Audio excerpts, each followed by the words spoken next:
अगर आपको नई नई जगह घूमने का शौक है तो अब आपको इंतजार की जरूरत नहीं है। नोएडा में ही आपको एक से बढ़कर एक शानदार जगहें मिलने वाली हैं। दिल्ली से सटे नोएडा में देश का पहला वैदिक पार्क जब से बनकर तैयार हुआ है, यहाँ घूमने आने वालों की संख्या लगातार बढ़ती ही जा रही है। आज हम नोएडा के सबसे खूबसूरत पार्क वेद वन में घूमेंगे और जानेंगे कि क्यों ये पार्क यूथ से लेकर सीनियर सिटीजन्स तक हर जनरेशन की पहली पसंद बन गया है।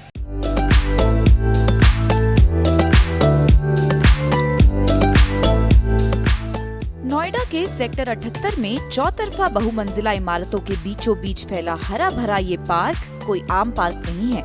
करीब 23 करोड़ की लागत से 12 एकड़ जमीन में 2 साल की कड़ी मेहनत से तैयार किया गया है। देश में अपनी तरह का ये पहला पार्क है जिसे वैदिक थीम के आधार पर तैयार किया गया है। यहाँ 7 सप्तऋषियों का विस्तार से वर्णन है, तो चारों ओर वेद की ऐसी जानकारी दी गई है जिसमें आज की युवा पीढ़ी शायद ही ठीक से जानती हो। भारत की महान ऋषि परंपरा को समर्पित इस पार्क में न सिर्फ घूमने के लिए काफी कुछ है, बल्कि सीखने के लिए भी बहुत कुछ है। तभी तो न सिर्फ नोएडा बल्कि एनसीआर के अन्य शहरों के निवासी भी अब इस पार्क का रुख करने लगे हैं। दीपक जी, आप नोएडा रहते हैं? नहीं, इंद्रपुर में। अच्छा, आप वेद वन घूमने आए, कैसा लगा आपको यहाँ पर? No doubt. क्या चीजें इसकी आपको लगी इन्फ्लुएंस? नॉर्मल पार्क से काफ़ी अच्छा पार्क है ये। नॉर्मल पार्क में नॉर्मली एक्टिविटीज़ देखने को मिलती है, यहाँ पर काफ़ी डिफरेंट चीज़ें हैं, फाउंटेन्स वगैरह आपके, और पिक के लिए बहुत सारी लोकेशन है यहाँ पर, इजीली आप पिक खींच सकते हैं। तो नो डाउट ऑल पार्क में बहुत अच्छा पार्क है। हिंदू धर्म की चीज़ों को जिस तरह से पेश किया गया है यहाँ पे, जैसे कल्चर से रिलेटेड है, जैसे हम डिबेट कर रहे थे कि वेद कितने होते हैं, हम आज तक इस चीज़ पर डिबेट भी नहीं करी, तो वो भी डिबेट जुड़ने का मौका मिलता है लोगों को, इस चीज़ से हम जुड़ते हैं इससे। अगर ऐसी चीज़ें और भी होंगी तो हम इससे नो डाउट जुड़ेंगे, तो लोग ज़्यादा डिबेट करेंगे, ज़्यादा इसके बारे में नॉलेज लेंगे, और ऐसी चीज़ें और भी होंगी। क्या क्या यहाँ व्यवस्थाएं मिली पार्किंग की? और पार्किंग है, की नॉर्मल आपके फैसिलिटी वगैरह है, नॉर्मल पार्किंग है, और इजी टू कनेक्ट है, तो आप इजीली आराम से आ सकते हैं, यहाँ पर कोई इशू नहीं आने की, वो लोगों को पता भी है, आराम से इजीली आ सकते हैं। बात करें इस पार्क की खूबसूरती की तो यहाँ पानी के 2 ऊंचे फव्वारे लगाए गए हैं। इसके फाउंटेन्स की भी लंबी कतार है। सभी फाउंटेन्स को जोड़ती हुई एक वाटर कैनाल निकाली गई, जिसे क्रॉस करने के लिए छोटे छोटे ब्रिज बनाए गए हैं। हरियाली और स्कल्पचर्स के बीच से होते हुए लोगों के घूमने के लिए वॉकिंग ट्रैक भी बनाए गए हैं। अपने आप में कई खासियतों को समेटे ये पार्क खूबसूरत होने के साथ साथ साइंटिफिक तरीके से भी लोगों का ध्यान खींच रहा है। वेद वन पार्क को कुल 7 जोन्स में बांटा गया है। 7 जोन सप्तऋषियों का प्रतीक है, जिन्हें सफेद रंग के पिलर से दर्शाया गया है। हर जोन में उस वेद के बारे में सारी जानकारी दी गई है। इतना ही नहीं, हर जोन में उस वेद के हिसाब से जिन जड़ी बूटियों और औषधि का इस्तेमाल किया जाता था, उन्हें भी यहाँ लगाया गया है।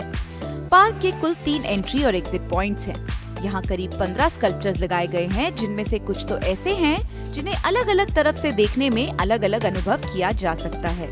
लवली जी, आप यहाँ पे वेद वन में आइए, नोएडा अथॉरिटी का अच्छा पार्क है, आपने यहाँ पे क्या एक्सपीरियंस रहा आपका? एक्चुअल में यहाँ पे कल्चरल का आपका बहुत ज्यादा देखने को मिलेगा, जो हम बुक्स में नहीं पढ़ते, एक्चुअल में यहाँ पर देखेंगे। बच्चों के लिए अच्छा है कि बुक्स से ज्यादा आप डायरेक्ट देखेंगे। पार्क अभी हफ्ते में 6 दिन सुबह 6 बजे से रात 9 बजे तक खुला रहता है। बुधवार को फिलहाल ये पार्क बंद रहता है।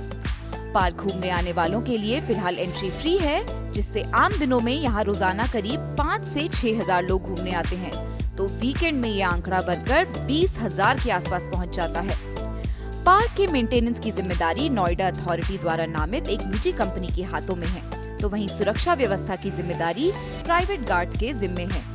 यहाँ अभी फिलहाल 20 गार्ड्स के साथ साथ स्थानीय पुलिस की पीसीआर वैन तैनात की गई है, जिससे आने वाले बेफिक्र होकर पार्क की खूबसूरती का आनंद ले सके। लोगों की शाम को यादगार बनाने के लिए पार्क में हर रोज वाटर लेजर शो चलाया जा रहा है।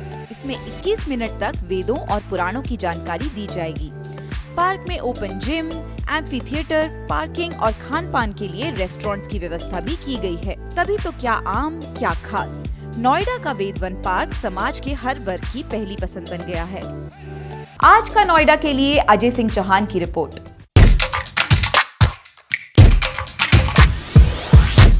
अगर आप दिल्ली एनसीआर या उसके आसपास के इलाके में रहते हैं तो कभी ना कभी तो आपका नोएडा सेक्टर 18 मार्केट तो आना ही हुआ होगा।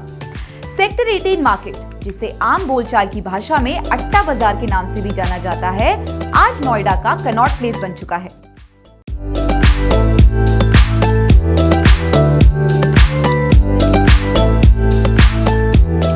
नोएडा का नाम सुनते ही दिमाग में ऊंची ऊंची इमारतें नजर आने लगती है। नौकरी से लेकर शॉपिंग तक के लिए ये लोगों की पहली पसंद बना हुआ है। ज्यादातर लोगों को लगता है कि नोएडा की मार्केट महंगी होती है, लेकिन ऐसा है नहीं। सेक्टर 18 के महंगे इलाके में अट्टा बाजार में अच्छे से अच्छा सामान सस्ते से सस्ते दाम पर मिल जाता है। तभी तो ये बाजार महिलाओं की पहली पसंद है।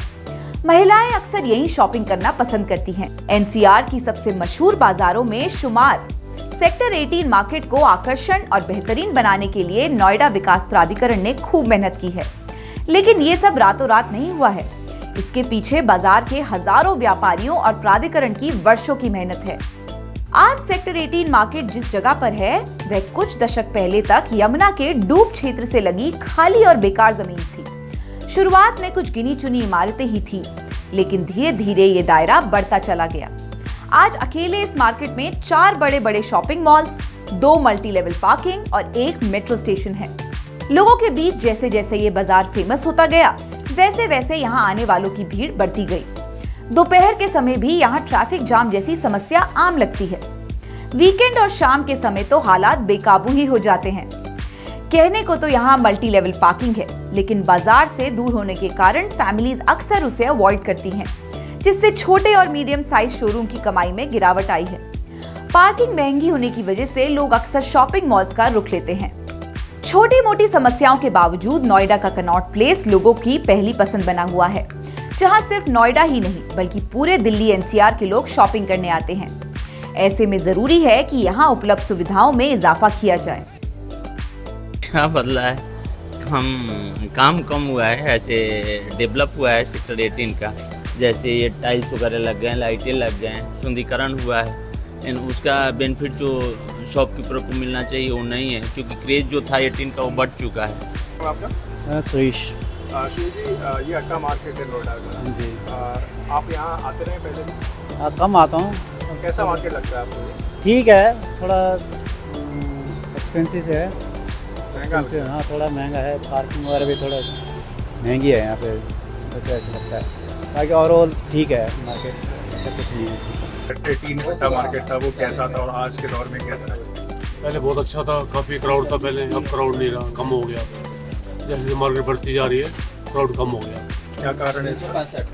कारण ये मार्केटें बढ़ रही हैं, मॉल बढ़ रहे हैं, इसलिए कस्टमर भी कम आ रहे हैं। पहले बहुत ज़्यादा होता था। जो बिल्डिंग्स हैं वो बढ़ी हैं तब से, जो बिल्डिंग पहले हुआ करती थी, खुला इलाका था, बिल्डिंग बढ़िया, अब उतना थोड़ा भीड़ भाड़ बढ़ गई है, बिल्डिंग का दायरा भी बढ़ गया है। क्राउड कम हो गया।